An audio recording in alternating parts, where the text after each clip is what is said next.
Bueno, muy bien. Buenas tardes a todos. Voy a compartir mi pantalla un momento. Espero que estén viendo bien. Espero que el sonido también esté bien. Gracias por conectarse hoy. Hoy estamos inaugurando esta modalidad de Webinar Express, así que vamos a intentar cumplir con lo que prometimos y tratar de terminar en 15 minutos. La idea es poder contarles esta publicación que salió esta semana. Es el resultado de un trabajo que hace varios años venimos haciendo en el instituto. Este manuscrito se publicó esta semana, es el trabajo que realizamos junto con Mike Drummond de la Universidad de York, Alfredo Palacios, Sebastián García Martí y Federico Agustowski sobre umbrales de costo-efectividad en América Latina. Por suerte, el manuscrito es de acceso libre. Después también les van a pasar por el chat el link, así que cualquiera de ustedes puede acceder al texto completo y a los anexos. Yo no voy a detallar todos los resultados porque eso lo pueden ver tranquilos ustedes también. La idea es explicar un poco los fundamentos del estudio y las implicancias de los resultados. Así que vamos a comenzar. Bueno, muy bien. Como una introducción inicial, vamos a pensar en que todos los sistemas de salud tienen que tomar decisiones, eso significa tener que priorizar. Acá tienen algunos ejemplos de preguntas que cualquier sistema de salud se hace, desde qué nuevas vacunas pueden incluir en el nuevo Programa Nacional de Inmunizaciones, o qué medicamentos oncológicos tienen que incluir en el plan de beneficios, o cómo elegir entre distintos programas de prevención, cómo decidir qué entra en la cobertura y qué no entra en la cobertura, o para qué población. Ningún sistema de salud en ninguna parte del mundo puede evitar tomar decisiones porque los recursos son finitos. Incluso en los países más ricos también los recursos son finitos y hay que tomar decisiones. Y para tomar decisiones, lo mejor es tener la mejor información posible, y estos últimos años, muchos de ustedes habrán visto cómo se desarrollaron estos marcos de valor donde tratamos de hacer explícito cómo vamos a tomar las decisiones, ¿no? Cuando tenemos que elegir en qué nos vamos a basar. Ningún país tiene el mismo marco de valor que otro, pero todos miran ciertas cosas en común, ¿no? Todos miran, por ejemplo, cuál es la magnitud del beneficio clínico que produce una intervención, todos miran cuál es la calidad de la evidencia que avala esa intervención. Y un aspecto que muchos países miran es cuál es la costo-efectividad de las intervenciones. Es una dimensión muy importante para muchos sistemas de salud.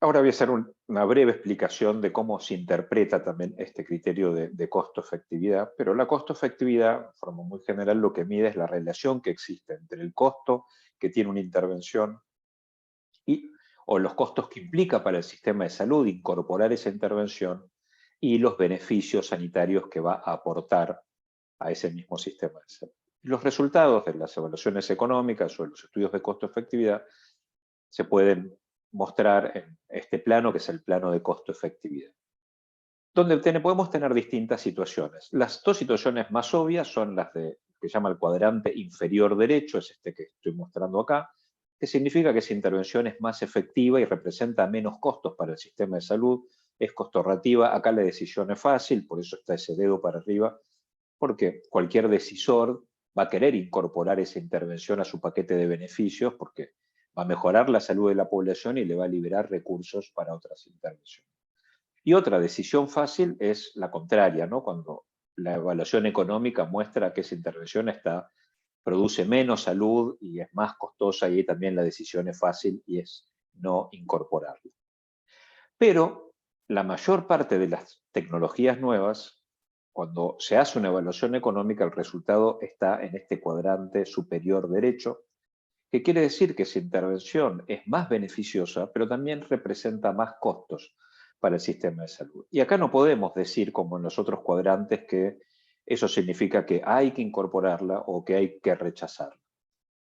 Fíjense, acá puse como ejemplo, ¿no? Vemos esta intervención que tiene este resultado en el plano de costo-efectividad y que parece bastante atractiva, porque parece ser bastante más beneficiosa que lo que estábamos haciendo hasta ahora, con un pequeño aumento en los costos. Al contrario, esta otra está en el mismo plano, pero parece menos atractiva porque representa un gran aumento de los costos para el sistema de salud con un pequeño beneficio.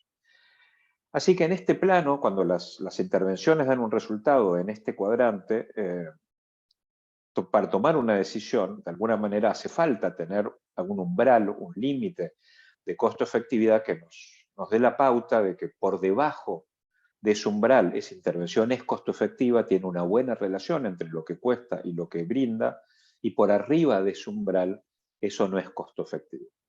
El problema es que determinar cuál es ese umbral para cada país y cada sistema de salud no es fácil. Nosotros la evidencia de efectividad la llevamos de un país a otro sin problema, ¿no? Si leemos un estudio de la efectividad de una vacuna en Australia, no tenemos problema en asumir que la efectividad en Perú, o en Colombia, o en Argentina va a ser más o menos parecida. Pero saber que esa vacuna fue eficiente o fue costo efectiva en Australia no nos dice nada de cómo va a ser en Brasil, en Perú o en Colombia, por muchos motivos, porque el precio de la tecnología es distinto, porque el precio de los sistemas de salud son distintos. Así que esa fue una barrera, o es una barrera, para que los países puedan utilizar la evidencia económica más regularmente en su toma de decisiones. Entonces, teníamos, o hay pocos indicios, ¿no?, para muchos países de cuál es ese umbral de costo-efectividad.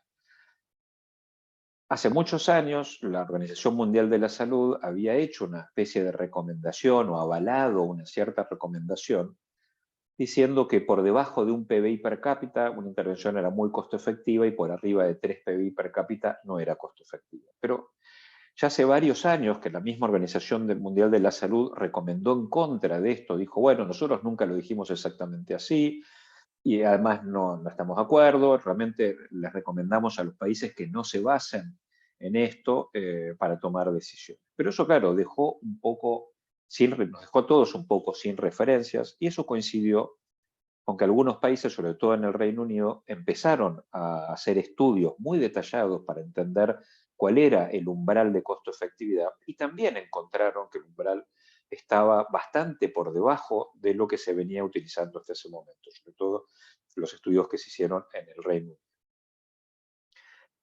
Así que esa es la situación, donde sabemos que evaluar la costo-efectividad y la eficiencia de las intervenciones es muy importante, pero no tenemos todavía buenos parámetros con los cuales medir esa eficiencia.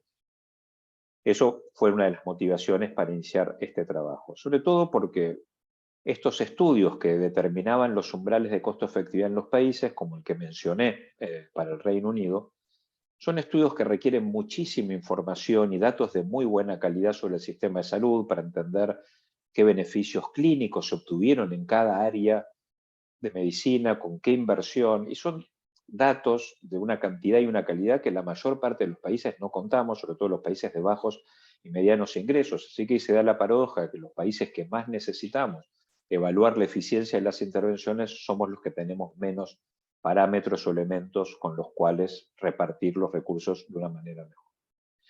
Así que eso fue lo que nos motivó a iniciar este trabajo.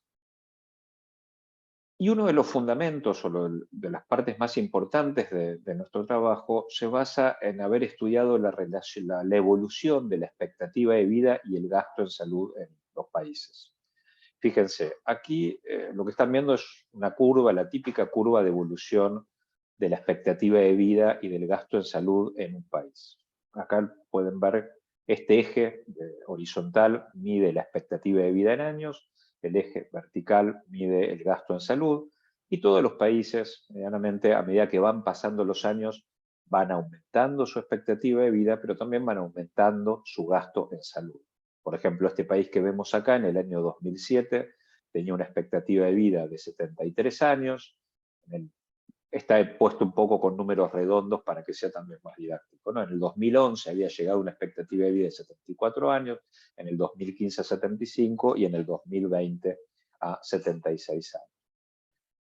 Pero claro, ¿por qué se dio? Supongamos que analizamos el periodo 2015-2020, ¿no? ¿Qué hizo que este país llegue a este punto en el 2020 y no llegue a este otro punto? Este otro punto es un punto que es mejor, ¿no? Si hubiese llegado en el 2020 aquí, estaría mejor porque habría aumentado más su expectativa de vida y habría aumentado menos su gasto en salud. Pero también podría haber llegado aquí, que es un punto peor, porque hay menos expectativa de vida y más gasto en salud. Entonces, ¿qué elementos son los que influyeron en que esta curva haya tenido esta forma en este país? Y acá hay varios elementos que influyen en la evolución de la expectativa de vida y el gasto en salud. Algunos los conocemos y otros no. Pero en forma teórica podemos decir que la aparición de una nueva enfermedad, no sé, Zika o COVID o la enfermedad que quieran, va a ser un vector que va a empujar la expectativa de vida hacia atrás, va a ser una fuerza que va a tender que en ese periodo la expectativa de vida se reduzca y el gasto en salud aumente. Por eso este vector apuntando arriba y a la izquierda. Otros factores, por ejemplo, un país que logra mejoras en nutrición, educación u otros determinantes sociales de salud, eso va a ser una fuerza que va a tender a que la expectativa de vida aumente sin que aumente necesariamente el gasto en salud. Finalmente, lo que va a suceder va a ser la resultante de todos esos vectores conocidos y desconocidos que influyeron de alguna manera en el periodo. Pero un punto importante en el que se basó o en el que se basa nuestra metodología es que las nuevas intervenciones que incorpora un sistema de salud son también un elemento que va a influir en cómo evoluciona la expectativa de vida y el gasto en salud. Por ejemplo, acá tenemos el plano de costo-efectividad y tenemos acá una intervención que es costo-ahorrativa. ¿Qué influencia va a tener para un país incorporar una intervención costo-ahorrativa? Bueno, una intervención costo-ahorrativa va a ser un vector, una fuerza, que va a tender a aumentar la expectativa de vida, por eso apunta hacia la derecha, y a reducir el gasto en salud.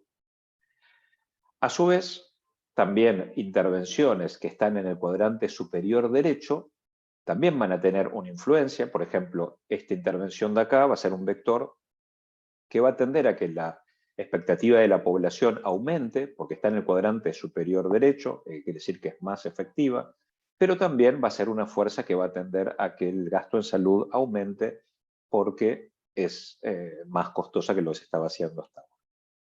Pero no todas las intervenciones en este cuadrante van a ser iguales. Todas van a ser fuerzas que hacen que la expectativa de vida aumente y el gasto aumente, pero con una pendiente distinta. Fíjense, esta segunda intervención, como es más costo efectiva, tiene una pendiente menor. Y nuestra metodología se basó en establecer un vínculo entre la razón de costo efectividad y la pendiente del vector de influencia que va a tener esa tecnología. Eso significa, la primera conclusión es que si nosotros conocemos la razón de costo-efectividad de una intervención, entonces podemos calcular cómo va a ser su vector de influencia en la evolución de la expectativa de vida y el gasto en salud. Fíjense que acá tenemos la primera ecuación y la segunda es simplemente la misma, pero despejando los términos. Nosotros podemos calcular cuál es el umbral de costo-efectividad necesario para que un país se mantenga dentro de una determinada curva de aumento del gasto. Ahora lo voy a mostrar con un ejemplo. Supongamos que este país entre el 2015 y el 2020 hubo una serie de factores, como dije antes, algunos conocidos, otros no, que influyeron en cómo iba a evolucionar, pero finalmente terminó comportándose con un vector con esta pendiente, que es lo que lo llevó de este punto hasta este otro punto de acá. Y supongamos que este país postula que para el próximo periodo quiere mantenerse en un vector que tenga la misma dirección, que no quiere que su gasto en salud aumente más o menos, o que su expectativa de vida aumente a un ritmo más rápido o más lento. Digamos que se quiere mantener igual a que como se mantuvo en el periodo anterior. Entonces, con esa información, podría calcular cuál debería ser el umbral de costo-efectividad de las nuevas tecnologías. Fíjense, acá estamos calculando el umbral en base a la pendiente, que ellos esperan que tenga la evolución de la expectativa de vida y el gasto en salud per cápita, que es aproximadamente $630, y la expectativa de vida, que es 77 años. Esto da un umbral de $7.762, y eso quiere decir que este país tiene que respetar este umbral si quiere que el vector de influencia de las nuevas tecnologías sea colinear con lo que ellos esperan que sea el vector de influencia de todos los factores. No podemos saber cómo se va a comportar finalmente, porque pueden pasar muchas cosas en este periodo, y hay muchas cosas que los países no pueden controlar, pero una de las cosas que sí pueden controlar es qué intervenciones se incorporan al sistema de salud. Entonces, Si ellos quieren que esas intervenciones ejerzan una influencia en esta dirección, o como un vector en esta dirección, pueden calcular el umbral que tienen que respetar. Si no respetan este umbral y incorporan tecnologías con un umbral, con un valor más alto, bueno, quizás el vector de influencia de las nuevas tecnologías es así. ¿Cómo va a resultar al final del camino? No sabemos, porque finalmente la evolución va a ser la resultante de todos los elementos que influyen. Pero repito, uno de esos elementos que los países pueden controlar es qué intervenciones se incorporan y también pueden elegir qué umbral de costo-efectividad van a tener esas intervenciones. Después van a ver en el manuscrito que hay una fórmula un poco más detallada para calcular el umbral por año de vida ajustado por calidad y para los periodos y los incrementos de expectativa de vida y de gasto en salud que cada país quiera determinar. Pero, como están viendo acá, esto requiere de alguna manera que un país se fije una meta de aumento de la expectativa de vida y el gasto en salud, y no todos los países tienen hecho esto tan explícito. Así que lo que nosotros hicimos en el manuscrito es proveer una orientación para 174 países, asumiendo que un país puede considerar razonable que su expectativa de vida y gasto en salud evolucionen como la mediana de los países en su nivel de ingreso. Van a ver que también en el manuscrito se dan algunos ejemplos de países que quizás pueden elegir otras metas y calcular sus umbrales. Ahora lo voy a mostrar también. En la tabla 2 tienen un resumen de los resultados. Perdón, voy a mostrar acá brevemente. Fíjense que esta mediana de aumento, por ejemplo, mostró que los países de altos ingresos tenían una mediana de aumento del gasto de 1,7% por año y un aumento de la expectativa de vida de 0,18%. Y, por ejemplo, los países de ingresos medios bajos tenían mayor aumento por año del gasto en salud y mayor aumento también de la expectativa de vida. Pero lo más importante es que encontramos que los umbrales de costo-efectividad estaban por abajo de medio PIB en más de la mitad de los países y por abajo de un PIB en el 97% de los casos. No voy a detallar ahora todos los resultados. En el manuscrito están los resultados para algunos países y en el material suplementario, les recuerdo de vuelta que el manuscrito es de acceso libre, tienen en el material suplementario tienen los umbrales de costo-efectividad para todos los países de Latinoamérica. Muy bien. Y acá vemos, por ejemplo, algunos ejemplos, ¿no? De Argentina, Brasil, en el caso de Latinoamérica, con umbrales alrededor de 0,9, 0,95 pips, para Honduras. Muy bien, lo más importante también es que nosotros encontramos que los umbrales, esto no es sorprendente, eran más bajos en relación al PIB en los países de más bajos ingresos. Esta línea Bordeaux es la de medio PIB. Fíjense que la mayor parte de los países de bajos ingresos están por debajo de medio PIB. En cambio, estos son los países de altos ingresos que vemos que tienen umbrales más altos en relación a su PBI per cápita. Otra innovación importante es que, como dije, quizás los países no consideran que es una buena meta comportarse como la media de sus países, así que en el mismo manuscrito tienen un link a nuestra página web donde cada país o cada sistema de salud puede calcular su propio umbral en distintos supuestos. Otra ventaja de esta metodología es que también para países con sistemas de salud fragmentados permite estimar umbrales para distintos subsectores o regiones. Así que también los invito a los que quieran que visiten la página, ahí van a poder encontrar los umbrales para sus países, pero también van a poder modificar los supuestos en base a los que nosotros los calculamos y tener ustedes sus propias estimaciones. En la región es un tema que está avanzando. Brasil fue el primer país que definió en forma explícita un umbral de costo-efectividad el año pasado. Ojalá más países también puedan avanzar en esta línea. Por supuesto que una barrera importante es que no contamos con suficientes estudios de costo-efectividad en la región. Eso también abre todo un capítulo de lo que es Adaptive HTA, cómo hacen los países para tener la mejor evidencia económica posible cuando no pueden hacer evaluaciones económicas de absolutamente todas las tecnologías. Esa es otra línea de trabajo que realizamos también junto con mis colegas, con Federico Gustowski, con Sebastián García Martí y con el profesor Drummond.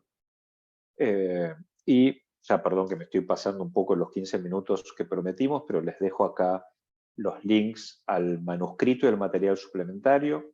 También hay un pequeño video de 5 minutos que tiene subtítulos en español para los que quieren ver, resumiendo un poco los resultados, y también tienen el link a la herramienta online. Creo que todo eso ya se pasó también por el chat, si lo quieren ver. Así que voy a dejar de compartir mi presentación un momento. Perfecto. Muy bien. Y vamos a ver las preguntas y respuestas. Bueno, primero es que ahí tratamos de cumplir con esta metodología. Ojalá les haya gustado. La idea es quizás repetirla y que otros autores también puedan presentar los resultados de su investigación hace en 15 minutos. Los que se quieran ir se pueden ir. Yo ya no voy a presentar nada nuevo, pero me voy a quedar un poco con mis colegas, con Federico Agustowski, con Sebastián García Martí, contestando algunas preguntas si hay. Así que los invito a Federico y Sebastián si se quieren sumar, y ahora voy a contestar las preguntas que están en el chat. Hola, ¿cómo andan? Bueno, acá estoy viendo las preguntas del chat. Alguna de las preguntas tienen que ver con la no incorporación de qualis como outcomes, ¿no? Por un lado, esta metodología, lo que hicimos fue aplicarla tanto a expectativa de vida, a años de vida crudos que se llaman, y años de vida ajustados por calidad.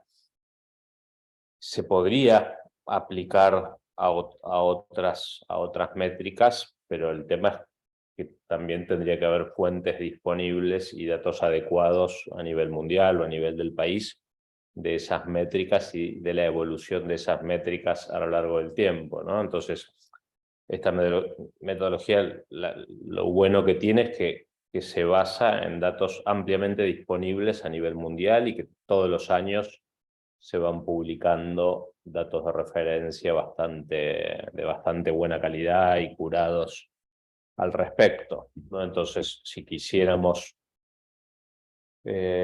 incorporar esta ecuación para calcular el umbral o este vector con otros outcomes, necesitaríamos de alguna manera datos de buena calidad de esos otros outcomes, ¿no? Esa es Sí, la ahí también veo que Cristian preguntó algo parecido. Nosotros proveemos como dos umbrales con esta metodología para los países, ¿no? Costo por año de vida ajustado por calidad o costo por año de vida. Así que esas son las dos referencias. En realidad, en todo el mundo se utiliza costo por año de vida ajustado por calidad. También veo ahí Ricardo Yahamin hizo una pregunta muy interesante, que es cómo se incorpora el costo de oportunidad en esta metodología. No lo detallamos al principio, ¿no? De que hay distintas formas de estimar umbrales en el mundo. Y esta metodología no se ajusta perfectamente ni a los supply side ni a los demand side, pero el costo de oportunidad está incorporado acá, porque si un país incorpora tecnologías por arriba del umbral, lo que va a pasar es que quizás llegue o supere la meta de aumento de gasto sin llegar a cumplir su meta de aumento de la expectativa de vida. Así que ese costo de oportunidad va a ser que el país va a llegar a su meta de aumento de gasto sin haber llegado a la meta de aumento de expectativa de vida. Sí, vemos que hay muchas preguntas y bueno, muy interesantes. Algunos dicen si se aplica para todas las enfermedades o las enfermedades raras también. Esa es otra discusión interesante, que los países a veces tienen un umbral basado en costo de oportunidad, digamos, un umbral más de este estilo como el que calculamos nosotros, y distintos valores sociales afectan ese umbral y pueden modificar las decisiones y aceptar intervenciones menos costo efectivas para algunas enfermedades más severas o que al final de la vida, ¿no? Como es el ejemplo de Inglaterra y Brasil también, incluso en su reciente incorporación de umbrales, contempla situaciones especiales donde los umbrales tradicionales, ellos estarían dispuestos a cambiarlos un poco para algunas situaciones particulares en el embarazo, en los niños, etc. Estoy mirando a ver qué otras preguntas había. Sumando un poco a lo que dijo Federico recién, ningún país debería incorporar intervenciones sin conocer su costo-efectividad, ¿no? Eso que no quiere decir que sea el único criterio a tener en cuenta. Bueno, algunos preguntaban si van a estar disponibles. Sí, esta presentación va a estar grabada y disponible, pero también todo lo que mostramos está en el manuscrito. Gonzalo consulta que le llama la atención que en el caso de China el umbral era de 0,5. No sé si querés aclarar, Gonzalo, por qué te sorprendió eso o qué es lo que te había llamado la atención, ¿no? Después, bueno, Diana pregunta si los ministerios de salud deberían participar en este tipo de estudios. Sí, bueno, como mencionó Federico también, ¿no? Lo de Brasil el año pasado definió su umbral de costo-efectividad y como los gobiernos son los que toman muchas de estas decisiones, sería muy bueno que sean explícitos, ¿no? En qué se basa cada sistema de salud para decir qué se cubre o qué no se cubre, qué se incorpora al paquete de beneficios y qué no. Como dije antes, la costo-efectividad no es el único factor, pero es uno de esos factores y no estaría mal que los países sean explícitos y diciendo por qué eligen ese umbral y en qué se basan para tomar las decisiones.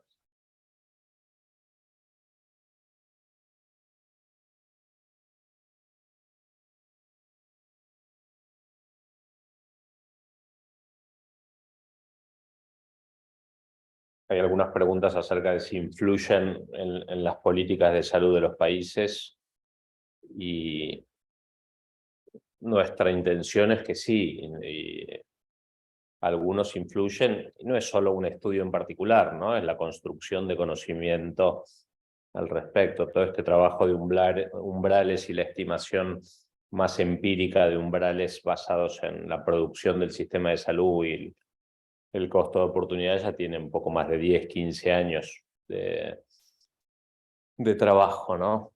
Así que es una construcción incremental. Ahí veo también que Jordán Arteaga consulta cómo hicimos el ajuste por calidad de vida para obtener los umbrales en aquellos países que no presentan dicha información. Ahí lo que nosotros hicimos, Jordán, fue basarnos en los datos de la Organización Mundial de la Salud, que tiene datos de expectativa de vida para cada país y también tiene datos de expectativa de vida ajustada por calidad de cada país. Entonces, aunque no tengan mediciones de utilidades propias, todos los países tienen alguna medida de expectativa de vida ajustada por calidad. Había muy poquitos países que no tenían este dato y en esos casos aplicamos creo que fue la media del resto de los países, pero el 90 y pico % de los países tenían. Y Ignacio también pregunta, ¿qué sucede cuando la fuerza que influye en la trayectoria de la relación de expectativa de vida y el gasto en salud per cápita es una nueva tecnología para una enfermedad poco frecuente en lugar de una nueva enfermedad? El criterio es el mismo, Ignacio, en este caso no cambia, que sea para una condición poco frecuente o no, es el mismo análisis. Después Graciela pregunta, o dice que hay que tener umbrales locales en cada país y la intención de este estudio fue proveer una orientación, porque en muchos países no tenemos estimaciones de umbrales a través de metodologías más complejas, ¿no? Entonces, este estudio lo que hace es proveer esas estimaciones en este grupo de un poco más de 170 países, Después incluyendo Argentina. Diana Rodríguez pregunta si esto influye en las decisiones políticas de los países. Yo pienso que sí, en la medida en la que los países van incorporando la evidencia económica y la utilizan para tomar decisiones, necesitan, más tarde o más temprano, tener un umbral de referencia. Aquí en Latinoamérica, como te comenté, Brasil, también en parte Brasil utilizó los resultados de nuestros estudios para definir el umbral, también los de la Universidad de York. Trabajamos en Perú, en eSalud, en la Seguridad Social hace unos años, también definiendo un umbral para la seguridad social de Perú en base a esta metodología. Argentina también es un país que utiliza estos resultados como una referencia. Así que sí, por supuesto, pienso que en la medida que se incorpore la evidencia económica a la toma de decisión, influye. También Miguel pregunta si esto influye en la judicialización o en decisiones en relación a judicialización. Digamos, no es algo que influye directamente, pero si esto se empieza a incorporar más institucionalmente en los países, bueno, ejemplo Brasil, recientemente me imagino que va a tener más influencia en justificar decisiones a nivel judicial, ¿no? La de Rafael Miranda la respondimos ya sobre el marco temporal. No. Ah, ok. Tomamos los últimos 10 años, Rafael, con información disponible en el Banco Mundial sobre estos parámetros. Creo que fue 2010-2019, el periodo que nosotros tomamos.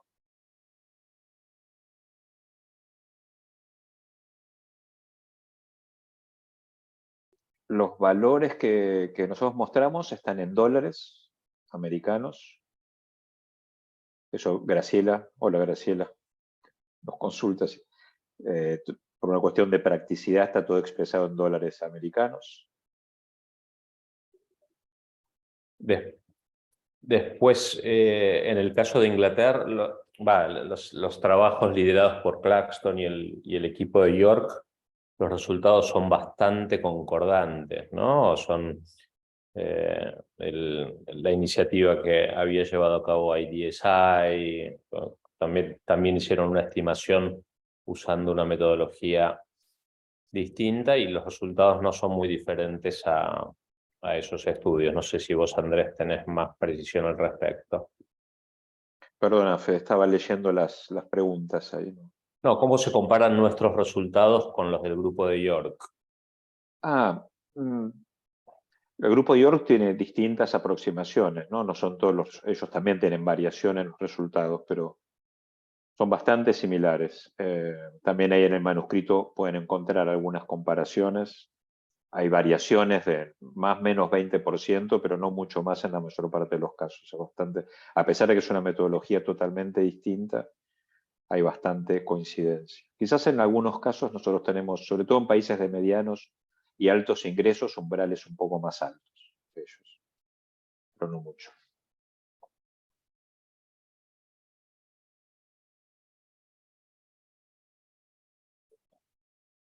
Bueno, creo que contestamos la mayoría, ¿no? Sí, sí, hay obviamente algunas por ahí quedaron sin contestar, como la calidad, si Argentina tiene una buena agencia ahora, y son temas más políticos o más contextuales o más locales. En Argentina sigue estando la Secretaría, la Conetec, que no adoptó un umbral, o sea, en el marco de valor incorpora la dimensión económica y tiene un umbral formal incorporado de un PBI per cápita. Ahí Carlos Alba Díaz hace una pregunta muy interesante. Pregunta, ¿qué pasa si un país decide, por ejemplo, no incrementar el gasto en salud? Si un país decide no incrementar el gasto en salud, en teoría no puede incorporar ninguna tecnología, salvo que ese país pueda dejar de cubrir otras, ¿no? Diga, bueno, yo tomo la decisión de cubrir esta nueva tecnología y dejo de cubrir otras para mantener mi gasto constante. Ahí en el manuscrito hay también toda una sección donde se explica cómo calcular este otro umbral, que es llamamos el umbral de desinversión, que ahí lo que el país necesita es alguna referencia de algún umbral que le permita incorporar tecnologías por abajo de ese umbral, sabiendo que va a encontrar otras que van a estar por arriba, que va a poder eliminar para mejorar la eficiencia. La verdad que era de 15 minutos, pero es tan interesante que siguen. Acá hay otra. Walter dice, bueno, ¿para qué sirve un umbral en Argentina cuando no existe un organismo estatal de evaluación de tecnologías sanitarias? Los umbrales asisten no solo a organismos estatales, ¿no? Algo interesante que este paper no profundiza mucho es que también uno puede usar esta metodología a nivel sectorial, ¿no? En Argentina, por ejemplo, se pueden estimar umbrales a nivel del sector público, eventualmente, de la seguridad social o de la medicina privada, que son fuentes, es una pieza de información para informar la toma de decisiones a nivel nacional o incluso a nivel subnacional, ¿no? Veo que hay un mensaje de Felipe Vera, que aprovecho y lo saludo, Felipe también, del caso de Chile, que sí, por supuesto, podemos conversar cuando quieras, pero puede pasar que ustedes vean el resultado para su país y no estén de acuerdo con ese resultado que nosotros mostramos como orientativo. Pues les repito, ese resultado asume que el país donde ustedes están considera razonable comportarse como la media de países en su grupo de ingresos. Y hay muchos países que eso no tiene por qué ser así. Entonces, en el manuscrito tienen el ejemplo de India, donde nosotros calculamos un umbral. Nuestra aproximación calcula para India un umbral de aproximadamente 1/4 de PBI per cápita. Pero mostramos también en el mismo manuscrito como India tiene buenos motivos para considerar que ese no es un buen umbral y cómo India puede rehacer sus cálculos en base a esta misma ecuación para encontrar el umbral que se ajuste a sus expectativas. En el ejemplo que damos en el manuscrito, India dice, no, nosotros tenemos un gasto en salud muy bajo en relación al PIB per cápita, comparado con otros países de nuestro mismo nivel de ingreso. Por lo tanto, India quizás tiene que hacer un aumento en el gasto en salud más acelerado del que hacen otros países de su nivel de ingreso. Y a su vez tiene una expectativa de vida también bastante más baja que otros países de su nivel de ingreso, y su ritmo de aumento de la expectativa de vida es mayor. Así que cambiando estos dos parámetros, para eso tienen la plataforma web que les va a permitir a ustedes probar distintas alternativas, pero cambiando estos supuestos, India puede recalcular su umbral y el resultado está más dando cerca de un PIB per cápita. Es decir, que esto es una metodología, no es un resultado, ¿no? Esta misma metodología puede dar un umbral u otro umbral dependiendo de los supuestos o lo que cada país quiera definir para el futuro. Por ejemplo, Luis Soler pregunta si las cápitas se pueden ajustar de acuerdo a un umbral. Y sí, por supuesto, ¿no? Cuando hicimos el trabajo en salud, que salud es como la seguridad social de Perú, que trabajamos con ellos para determinar cuál sería un umbral de costo-efectividad en salud, que no necesariamente es el mismo que en Perú, porque la realidad de salud es distinta, ellos cubren algo menos de la mitad de la población. Tuvimos en cuenta cómo se esperaba que aumentase el ingreso per cápita en la seguridad social.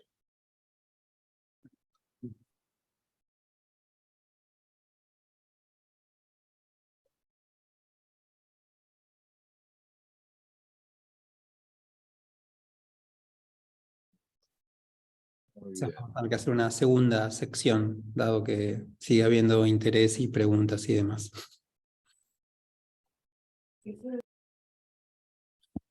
Falta bastante, pero en agosto vamos a hacer un webinar un poco más completo junto con la OPS y el Banco Interamericano de Desarrollo. Va a ser un poco más largo y lo vamos a explicar en más detalle. Pero también pienso que lo bueno es que el documento es de acceso libre y es bastante extenso el manuscrito y el material suplementario, mucha información. Tienen ese video online, tienen la herramienta también. Para el que tenga interés hay mucho también para revisar disponible.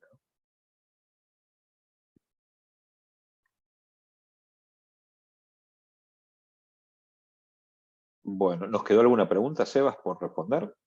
Algunas mínimas, pero el 90% están respondidas, ya sea oralmente o escrito. Perfecto. Bueno, muy bien. Muchas gracias a todos. Gracias por estar acá. Espero que les haya gustado la modalidad. La idea es quizás repetirlo 2 veces por mes, así presentar rápidamente alguna investigación y empezar el fin de semana sabiendo algo nuevo.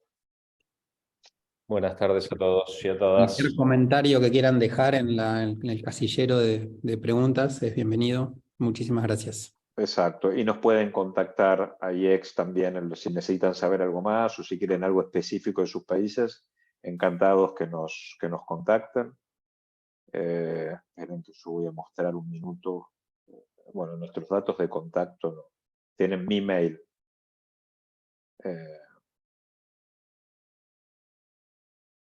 Pero me pueden contactar al mail o si no nos contactan directamente a IEX. Muchas gracias.